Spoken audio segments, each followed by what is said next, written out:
إن الحمد لله نحمده ونستعينه ونستغفره ونؤمن به ونتوكل عليه ونعوذ بالله من شرور أنفسنا ومن سيئات أعمالنا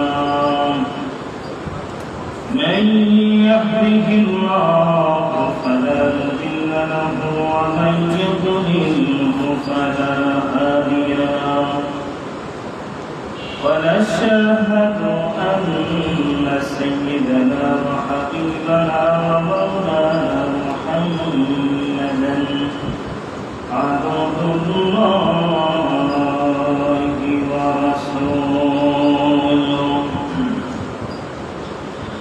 الذي أرسله بالحق بشيرا ونذيرا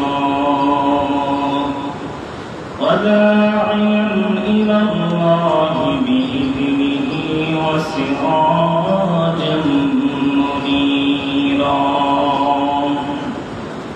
أما بعد فقد قال الله تعالى في كلامه المجيد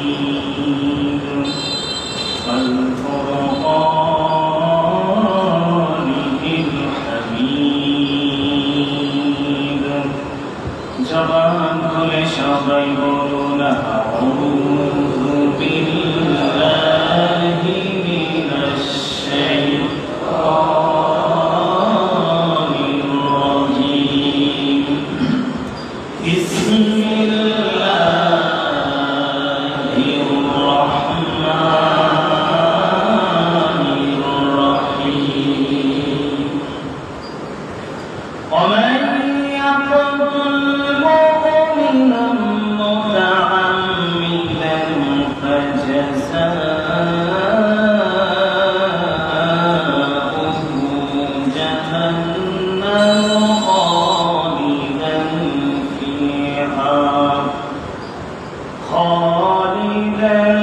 فيها وغضب الله عليه ولعنه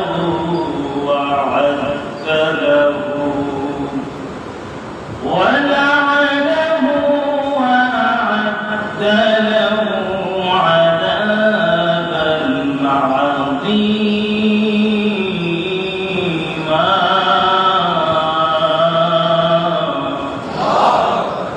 صدقت يا رب العالمين وقال النبي صلى الله عليه وسلم سباب المسلم فسوق وقتاله كفر رواه البخاري إن الله وملائكته يصلون على النبي يا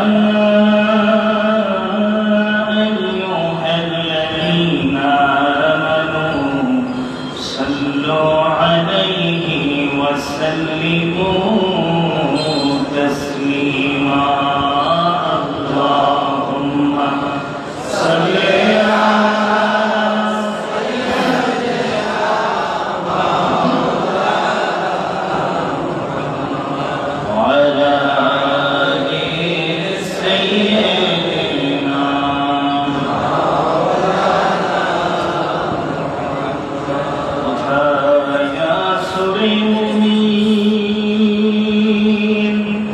كنت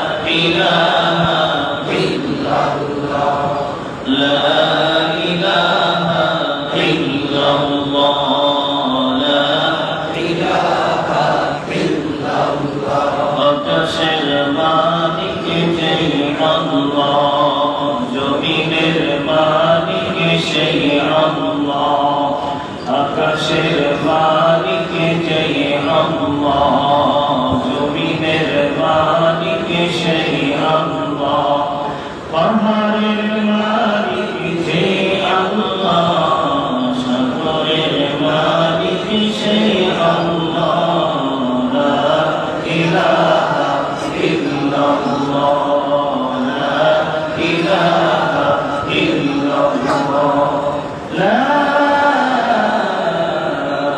ইলাহা ইল্লাল্লাহ মুহাম্মাদুর রাসূলুল্লাহ সাল্লাল্লাহু আলাইহি ওয়াসাল্লাম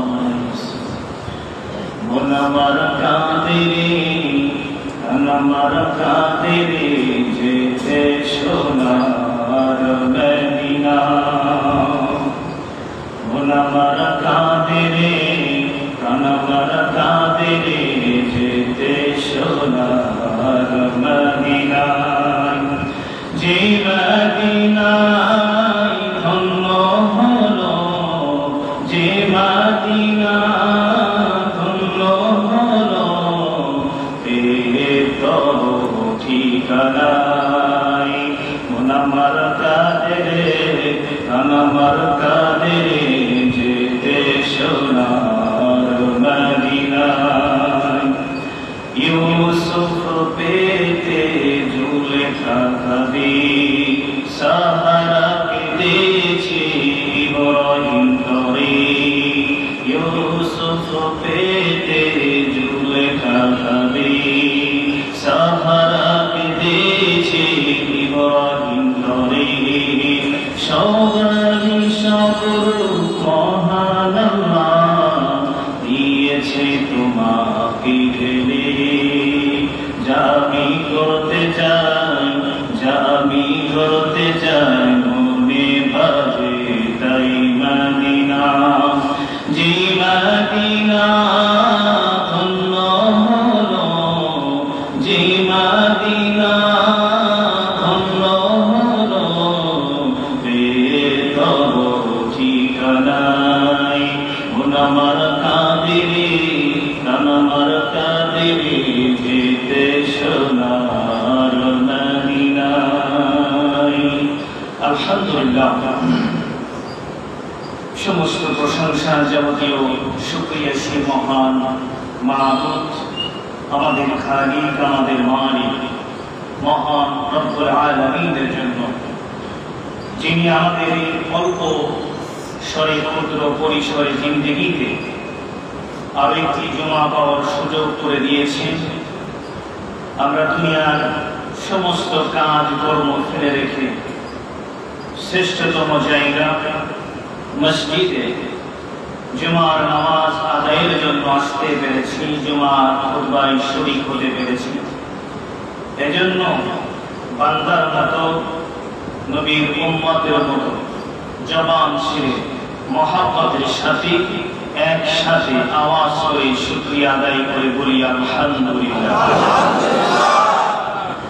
হৃদয়ের সবটুকু ভালোবাসা কণ্ঠ নারীর কাছে দরদ ভক্তির সাথে শ্রদ্ধার সাথে দরুদ সালামের হাদিয়া নজরানা পেশ করছি আমাদের প্রাণ প্রিয় নবী বিশ্ব মানবতার মহানায়ক পথ হারা অধিকার হারা লাঞ্ছিত বঞ্চিত মানুষের একান্ত দরদি প্রিয় হাবিবের খোদা বিশ্ব নবী মুহাম্মদ রাসূলুল্লাহ সাল্লাল্লাহু আলাইহি ওয়াসাল্লাম সবাই তো দিনী ভাইরা আমরা মুসলমান অপরদিকে আমরা বাঙালি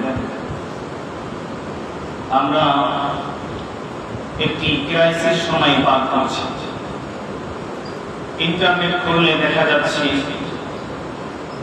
পৃথিবীর বিভিন্ন দেশে বিভিন্ন জায়গায় মানব হত্যা করা হচ্ছে একজন মানুষ আরেকজন মানুষকে নির্মমভাবে হত্যা করেছে এই দৃশ্য এই বড় ধরনের অপরাধে শুধুমাত্র মুসলমানরাই নিয়োজিত নয়, বরং মুসলমানদের পাশাপাশি অন্য ধর্মের হিন্দু, বৌদ্ধ, খ্রিস্টান, ইহুদি, নাসারা, আস্তিক, নাস্তিক এই কাজে তারা লিপ্ত। ঠিক কিনা বলেন? আমরা দেখতে পাচ্ছি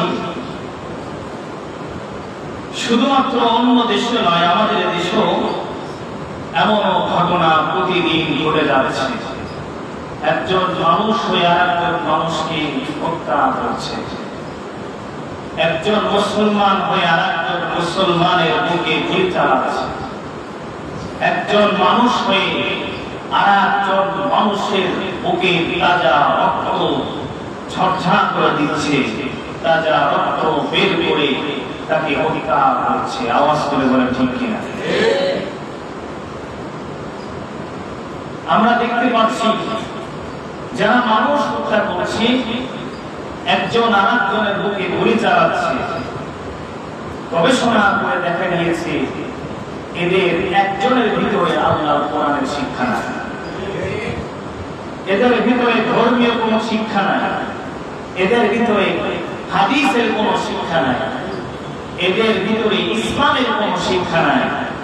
যদি এদের ভিতরে কোরআনের শিক্ষা, হাদিসের শিক্ষা, ইসলামের শিক্ষা, ধর্মীয় মূল্যবোধের শিক্ষা যদি এদের ভিতরে থাকতো, তাহলে একজন মুসলমান হয়ে আরেকজন মুসলমানের বুকে কখনো পাথরের আঘাত করে তাদেরকে রক্তাক্ত করতো না। একজন মানুষ হয়ে আরেকজন মানুষকে কেমন করে হত্যা করছে দেখলে আশ্চর্য হতে হয়।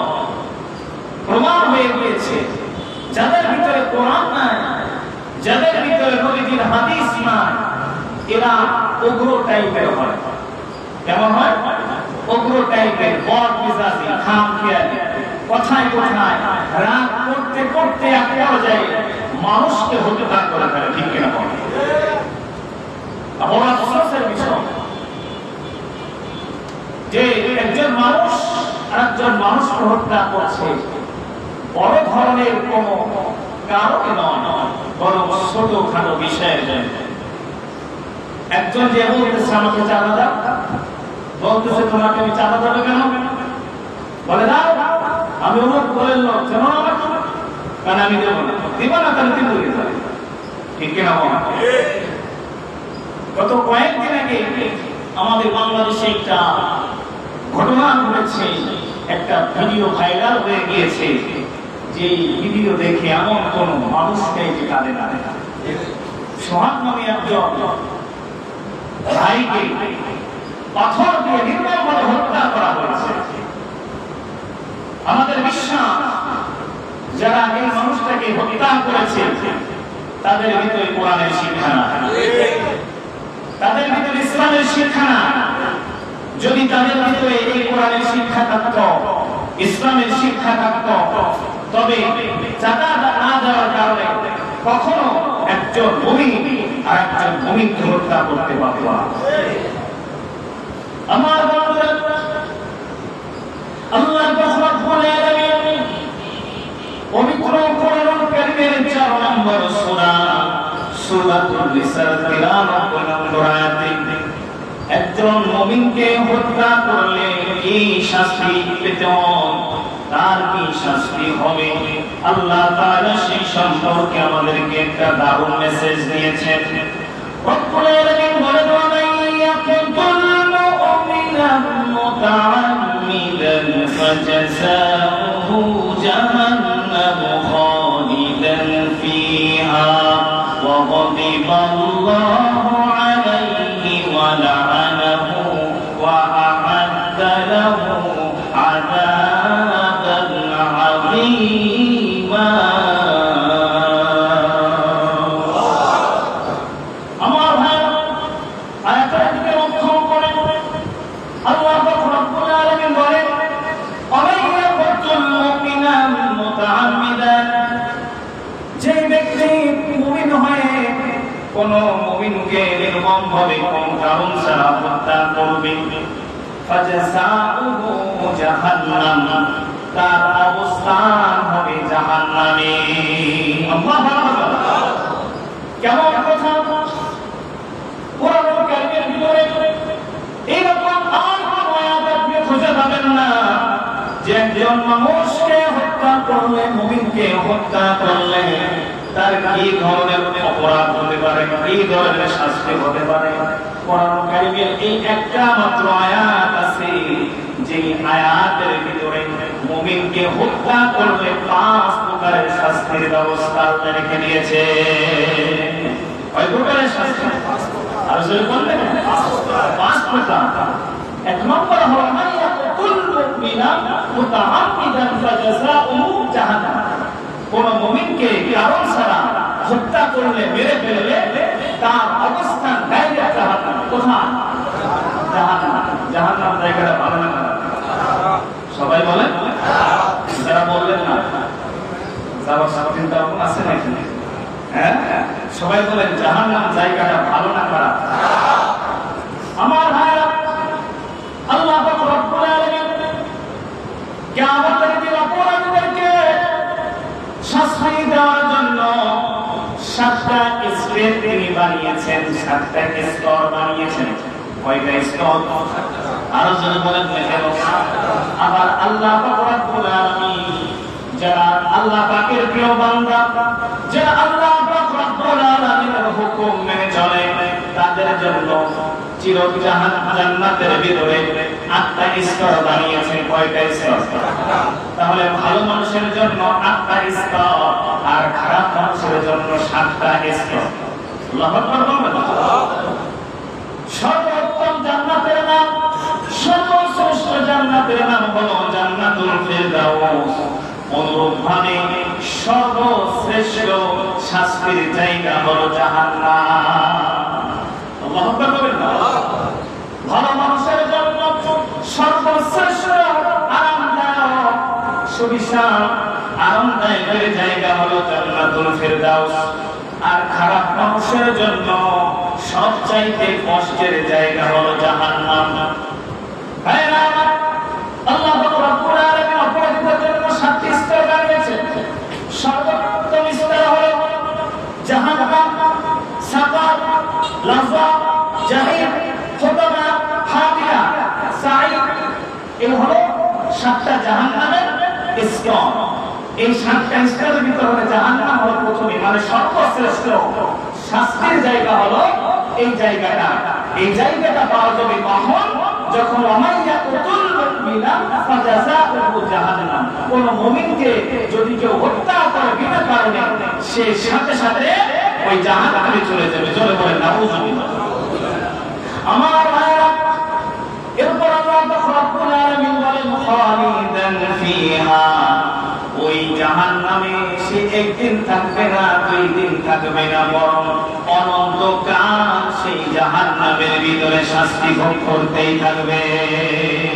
আল্লাহু আকবার। এরপর আল্লাহ বলেন ওয়াকাদিবাল্লাহু আলাইহি। যারা মুমিনকে হত্যা করবে, মানুষ হত্যা করবে, আল্লাহ পাক বলেন ওই ব্যক্তির উপর আমি আল্লাহ রাগান্বিত হয়ে যাই। খেয়াল করতেছেন আয়াতের কথাগুলো, কত দামি, কত ভারী কথা। আল্লাহ বলছেন ওয়াকাদিবাল্লাহু আলাইহি। যারা মানুষ হত্যা করবে, 1 নাম্বার তাদের শাস্তি হলো জাহান্নাম, 2 নাম্বার শাস্তি তারা জাহান্নামে চিরস্থায়ীভাবে থাকবে, 3 নাম্বার তাদের উপর আল্লাহ পাক রাগান্বিত হয়ে যায়। আল্লাহু আকবার। এরপর ওই সমস্ত মানুষের উপর আল্লাহ পাকের অভিশাপ, লানত। আল্লাহু আকবার বলেন না? কার লানত? আল্লাহ পাকের লানত।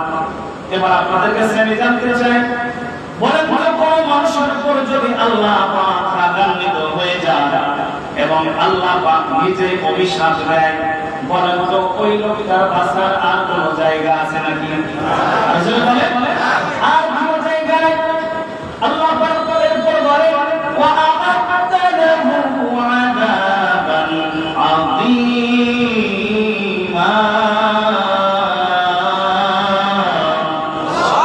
আল্লাহ পাক রব্বুল আলামিন বলেন এরপর তাদের জন্য করে রেখেছি।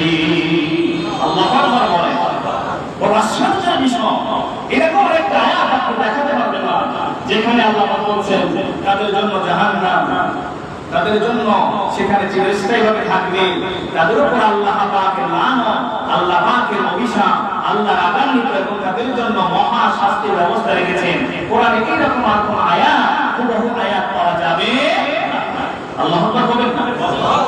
আমার বাবাজিরা তাফসীরে কোরআন আসছে হযরত আবু বকর রাদিয়াল্লাহু তাআলা একদিন তিনি যুদ্ধ পরিচালনা করার জন্য গেলেন।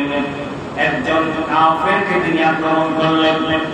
কাফেরকে যখন তলোয়ার দিয়ে আঘাত করবেন এমন সময় ওই কাফের উচ্চারণ করলো লা ইলাহা ইল্লাল্লাহ মুহাম্মাদুর রাসূলুল্লাহ।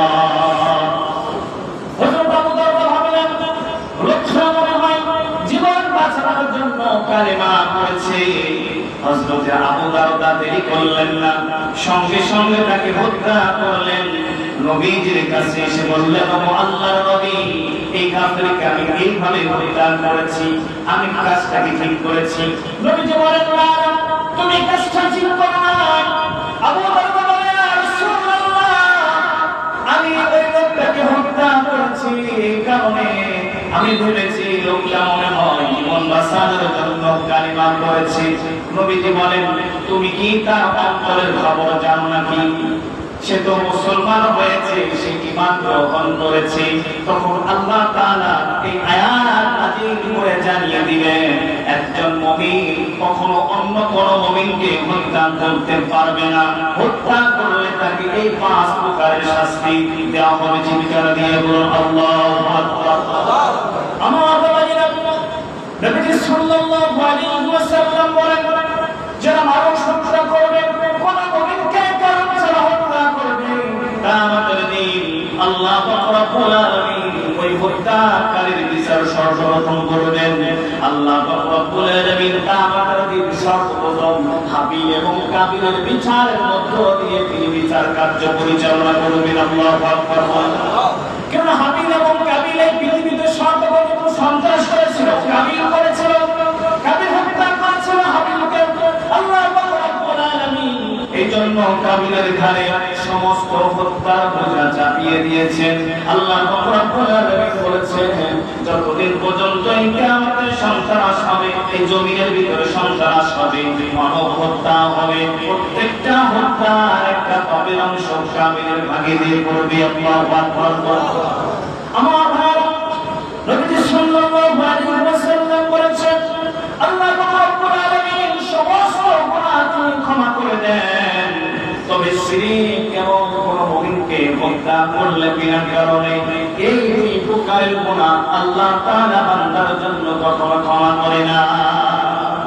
বিদায় হজের দিনে নবী করিম সাল্লাল্লাহু আলাইহি ওয়াসাল্লাম সাহাবীদেরকে লক্ষ্য করে বললেন, ও আমার সাহাবীরা, বলো তো আজকে কি দিন?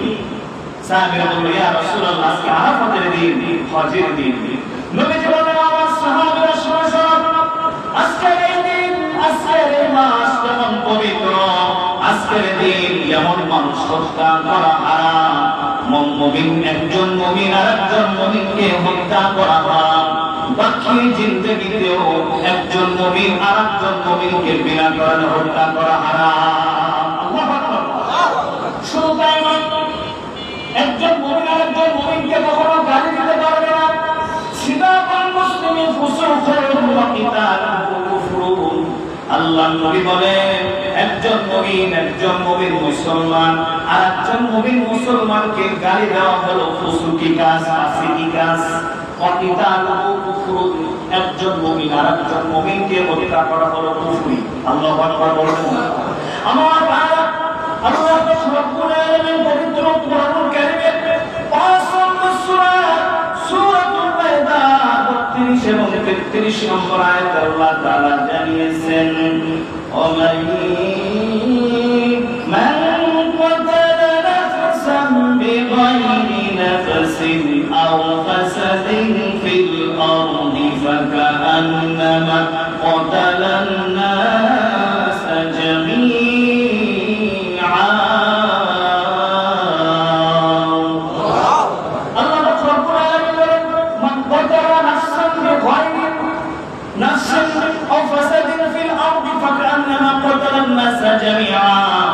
যে ব্যক্তি কোন মুসলমানকে হত্যা করলো কারণ ছাড়া, সে যেন গোটা পৃথিবীর মানুষকে মুমিনকে হত্যা করে ফেললো।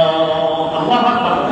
আপনি যদি কোন মুমিনকে কোন মুসলমানকে বিনা কারণে যদি হত্যা করেন, তাহলে মনে রাখবেন আপনি একজন মুসলমানকে হত্যা করেছেন না, বরং গোটা পৃথিবীর মুসলমানকে আপনি হত্যা করেছেন। আল্লাহু আকবার।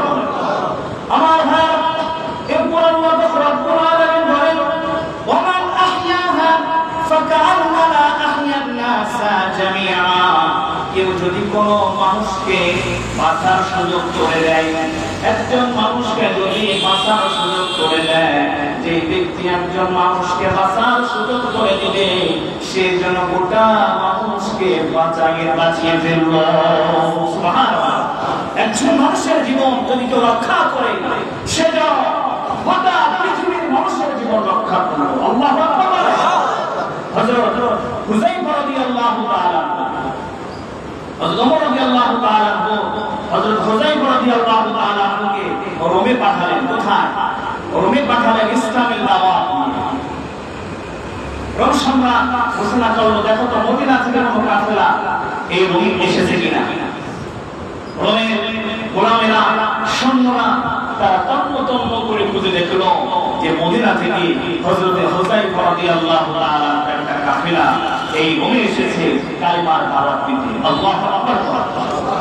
আমার ভাইরা, যেই জায়গায় কালিমার দাওয়াত দেওয়া হবে, দেখবেন কিছু মানুষ আছে যারা সবসময় বিরোধিতা করে, যারা কালিমার বিরোধিতা করবে, ইসলামের বিরোধিতা করবে, ইসলামী খেলাফতের বিরোধিতা করবে, তাদেরকে আল্লাহ রাব্বুল আলামিন জনগণের হাতে জুতা পিটা করে ছাড়বে। রোম সম্রাট ঘোষণা করলো, আমার এই রোমে কেউ ইসলামের দাওয়াত দিতে পারবে না, হুযায়ফাকে ধরে নিয়ে আসো। হুযায়ফা রাদিয়াল্লাহু তাআলা সহ তার কাফেলাদেরকে রোম সম্রাট ধরে আনলেন। হযরত হুযায়ফার সামনে, তার সৈন্যগুলো পিছনে। রোম সম্রাট বলল, হুযায়ফা, তুমি জানে ফিরে যেতে চাও নাকি মৃত্যুবরণ করতে চাও? হুযায়ফা রাদিয়াল্লাহু তাআলা বলেন, জানের মালিক তো আল্লাহ। সুবহানাল্লাহ। তাহলে মৃত্যুবরণ করো, তার মৃত্যুর মালিক তো আল্লাহ। আল্লাহু আকবার বলেন। কারণ জীবন এবং মৃত্যু কে দিয়েছেন? আল্লাহ। আর জোরে বলেন আল্লাহ। হুযায়ফা রাদিয়াল্লাহু তাআলাকে বলা হলো, ঠিক আছে, তাহলে তুমি খ্রিস্ট ধর্ম গ্রহণ করো, খ্রিস্টান হয়ে যাও। হযরত হুযায়ফা রাদিয়াল্লাহু তাআলা বললেন, খ্রিস্টান ধর্ম কি শ্রেষ্ঠ ধর্ম? যদি খ্রিস্টান ধর্ম শ্রেষ্ঠ ধর্ম প্রমাণ করতে পারো, তাহলে আমি হুযায়ফা খ্রিস্টান ধর্ম ত্যাগ করব, আমি ইসলাম ধর্ম ত্যাগ করে খ্রিস্টান ধর্ম গ্রহণ করব। আর যদি প্রমাণ হয়ে যায় ইসলাম ধর্ম সর্বশ্রেষ্ঠ, তাহলে এই রাজার সামনে, এই গোটা সৈন্যদের সামনে রোম সম্রাট তোমার কালেমাতে মুসলমান হয়ে যেতে হবে। আর জোরে বলেন রোম সম্রাট জানে যে আসলে খ্রিস্টান ধর্মের কতটুকু সত্য। বললেন না, এই সত্য মেনে নেওয়া যাবে না, হুযায়ফাকে ধরে কারাগারে নিক্ষেপ করো। আল্লাহু আকবার বলেন। আমার ভাই, হযরত হুযায়ফা রাদিয়াল্লাহু তাআলা কারাগারে নিক্ষেপ করা হলো, খানাপিনা বন্ধ করে দেওয়া হলো। শরীর নিস্তেজ হয়ে যাচ্ছে, শরীরে শক্তি পায় না। ক্লান্ত শরীর নিয়ে হযরত হুযায়ফাকে আবার রোম সম্রাট হাজির করলেন। ডাক দিয়ে বলে, হুযায়ফা, এখনো সময় আছে, তুমি কালিমা পড়ে তুমি খ্রিস্টান ধর্ম গ্রহণ করো, তুমি ইসলাম ত্যাগ করে দাও। হুযায়ফা বললেন, না না, আমার জীবন চলে যাবে, কিন্তু ইসলাম ধর্ম আমি ত্যাগ করতে পারবো না। আমার বন্ধুরা, রোম সম্রাট বললেন, শুধু আঙ্গুলে ঘি উঠবে না, আঙ্গুলে তো পাকা করতে হবে। তাহলে কি করা যায়? সৈন্যদেরকে অর্ডার করলেন, গরম তেল জ্বালা, আর হুযায়ফার কাফেলার ভিতর থেকে একজনকে এনে এই টকবক আগুনের গরম উত্তপ্ত তেলের ভিতরে তাকে ফেলে দাও। যখন একজনকে ফেলে দেওয়া হলো, গোটা শরীর থেকে গোশত খুলে আপনার কঙ্কাল বের হয়ে গেল। হযরত হুযায়ফা, হুযায়ফা, দেখতে পাচ্ছ যে আমার নেতৃত্ব না মানলে, আমার কথা না শুনলে জীবন চলে যাবে, এখনো সময় আছে, তুমি খ্রিস্টান ধর্ম গ্রহণ করো।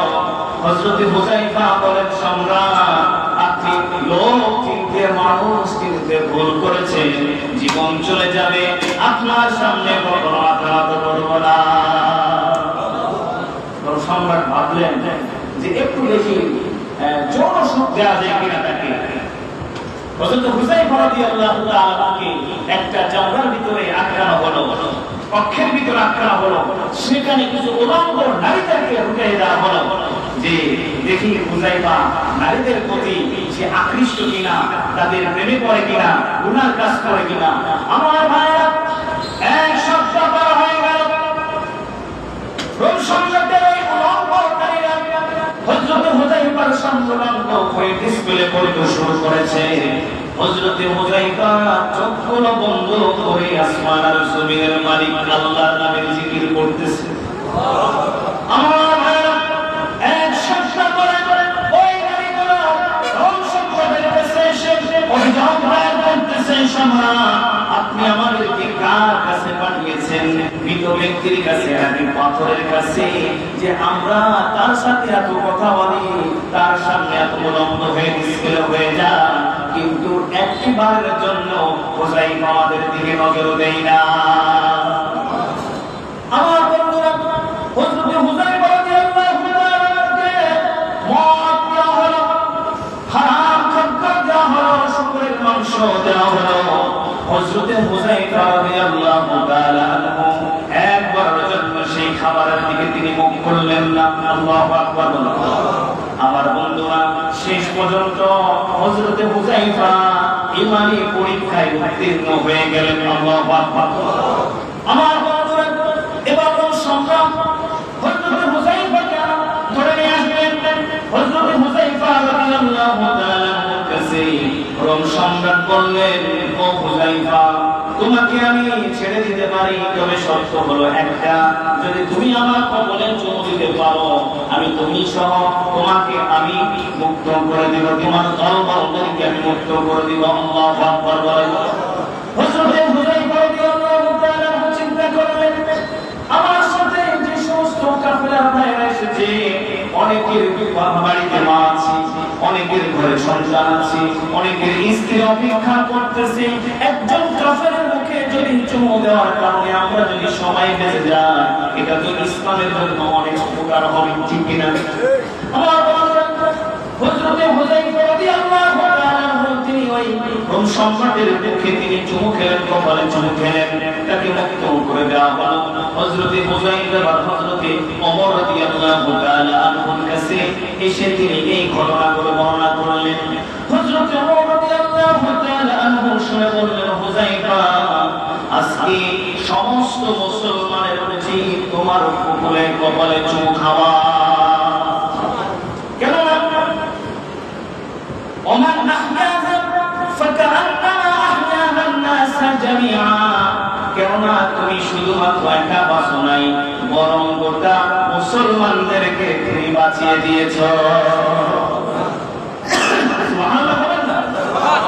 চিন্তা করছেন, একজন মানুষকে যদি আপনি বাঁচান, জীবন বাঁচান, তাহলে গোটা মানুষের জীবন বাঁচানোর সব যিনি আপনাকে দিলেন তিনি কে? আমরা মানুষ হয়ে, মুসলমান হয়ে অন্য দরকার করার কারণে একজন মানুষ আরেকজন মুসলমানকে আমরা হত্যা করছি, দ্বিধাবোধ করছি না।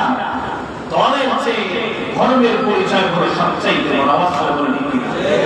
এই জন্য আমার ভাইরা, জমিনের ভিতরে কোনো ফাসাদ করা যাবে না, আল্লাহ এবং রাসূলের বিরুদ্ধে কোনো অবস্থা জারি করা যাবে না। আল্লাহ এবং রাসূলের বিরুদ্ধে যারা যাবে, আল্লাহ পাক রব্বুল আলামিন তাদের জন্য চার প্রকারের শাস্তির ব্যবস্থা করে রেখেছেন। জোরে বলেন কয় প্রকার? আল্লাহ বলেন, ইন্নামা জাযাউল্লাযীনা ইউহারিবুনা আল্লাহা ওয়া রাসূলাহু ওয়া ইয়াসআউনা ফিল আরদি ফাসাদান আও ইউকাত্তালু আও ইউসাল্লাবু আও তুকাত্তা'a আইদিহিম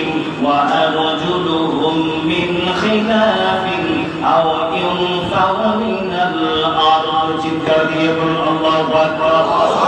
আমার ভাই আল্লাহ রাব্বুল আলামিন বলেন যারা আল্লাহ এবং রাসূলের বিরুদ্ধে যে মানব হত্যা করবে তাদের জন্য 4 ধরনের শাস্তি তাদেরকে হত্যা করা হবে।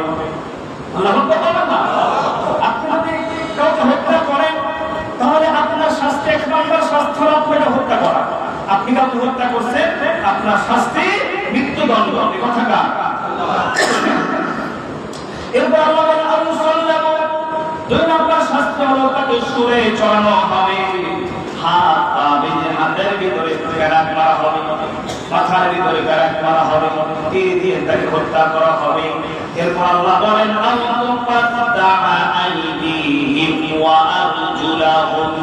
এরপর 3 নম্বর শাস্তি হলো তার হাতের উল্টা দিক থেকে পায়ের উল্টা দিক থেকে তাকে হত্যা করা হবে, পা কাটা হবে, মুখ কাটা হবে, হাত কাটা হবে। এরপর আল্লাহ বলেন দেশ থেকে বহিষ্কার করে দিতে হবে। আওয়াজ করে বলেন এই কথাটা কার? এই 4 প্রকারের শাস্তি যদি কোন সুপ্রিম কোর্ট, জজ, হাই কোর্ট যদি এই শাস্তির ব্যবস্থা করে দেখাতে পারে বলেন তো আমার এই বাংলার জমিনে আর কোন হত্যাকাণ্ড হবে?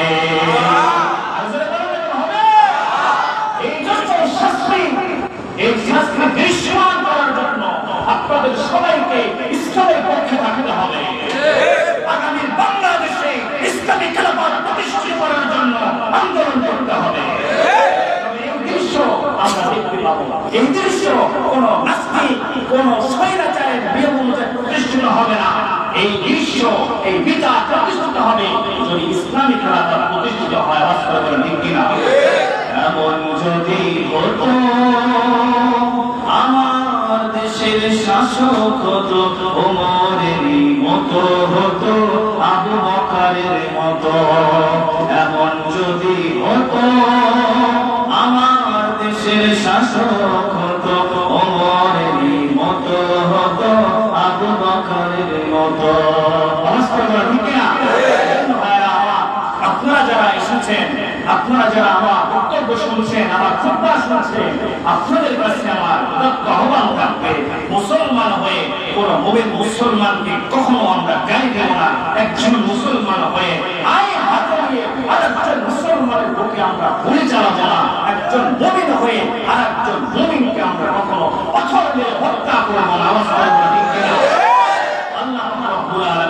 আমাদের সবাইকে ইসলামী খেলাফত প্রতিষ্ঠিত করার জন্য কাজ করার তৌফিক দান করুন। আমরা আমিন। ওয়া মা তাওফীকি ইল্লা বিল্লাহ।